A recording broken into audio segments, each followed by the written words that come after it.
بسم اللہ الرحمن الرحیم۔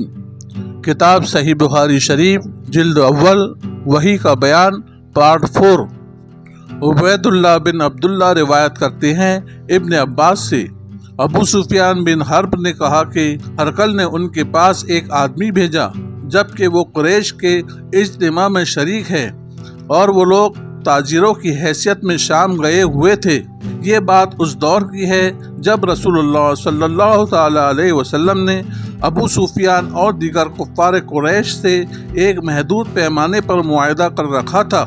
المختصر، قریش ہرقل کے پاس آئے۔ لوگ اس وقت ایلیا میں تھے جو ہرقل نے ان کو دربار میں بلا بھیجا، اور اس کے دائیں بائیں سردار روم فرقش تھے۔ پھر ان سب قریشیوں کو اپنے قریب بلایا اور ترجمان کو طلب کیا۔ قریش سے مخاطب ہوتے ہوئے، تم میں سے اس شخص کا قریبی رشتہ دار کون ہے جو نبوت کا مدعی ہے؟ ابو سفیان کہتے ہیں کہ میں نے کہا، میں ان کا قریب ترین رشتہ دار ہوں۔ ہرقل نے کہا، ابو سفیان کو میرے قریب کر دو اور اس کے دیگر ساتھیوں کو بھی اس کے قریب ہی رکھو اور انہیں ابو سفیان کی پیٹھ پیچھے کر دو۔ پھر اپنے ترجمان سے کہا، انہیں بتاؤ کہ میں ان سے اس شخص کا حال دریافت کرنا چاہتا ہوں جو مدعی نبوت ہے۔ اگر یہ غلط بیانی سے کام لے تو فوراً اسے جھٹلا دینا۔ ابو سفیان کہتے ہیں کہ باخدا اگر مجھے اس کا احساس نہ ہوتا کہ لوگ مجھے جھوٹا کہیں گے تو میں ضرور حالات کے بیان کرنے میں جھوٹ کا سہارا لیتا۔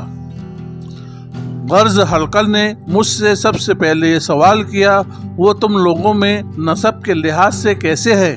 میں نے کہا، وہ ہم میں اونچے نسب کے آدمی ہیں۔ ہرقل نے پوچھا، تم میں سے ان کے پہلے بھی کسی نے ایسا دعویٰ کیا؟ میں نے جواب دیا، نہیں۔ ہرقل نے کہا، ان کے آبا و اجداد میں کوئی بادشاہ گزرا ہے؟ میرا جواب تھا، نہیں۔ ہرقل نے دریافت کیا، ان کے پیروکاروں میں بڑے لوگ شامل ہیں یا کمزور؟ میں نے کہا، کمزور لوگ۔ ہرقل بولا، ان کے پیروکاروں کی تعداد بڑھ رہی ہے یا کم ہو رہی ہے؟ میں نے کہا، بڑھ رہی ہے۔ ہرقل نے پوچھا، ان کے دین میں داخل ہونے کے بعد کوئی ان سے منحرف بھی ہوا ہے یا نہیں؟ میں نے جواب دیا، نہیں۔ ہرقل نے کہا، کبھی ان سے وعدہ خلافی بھی کی؟ میں نے کہا، نہیں۔ ہاں، البتہ آج کل ان کے ساتھ ایک معاہدہ چل رہا ہے، دیکھیں وہ کیا کرتے ہیں۔ ابو سفیان کہتے ہیں، مجھے ان باتوں کے علاوہ چارہ نہ تھا کہ کچھ اور کہوں۔ ہرقل بولا، کبھی ان سے جنگ بھی ہوئی ہے؟ میں نے کہا، ہاں۔ بولا، کیسی رہی؟ میں نے کہا، ہمارے درمیان جنگ ڈول کی طرح رہتی ہے، کبھی وہ بھر لیتے ہیں اور کبھی ہم، یعنی کبھی وہ فتح پاتے ہیں اور کبھی ہم۔ ہرقل نے کہا، وہ شخص تمہیں کیا کہتے ہیں؟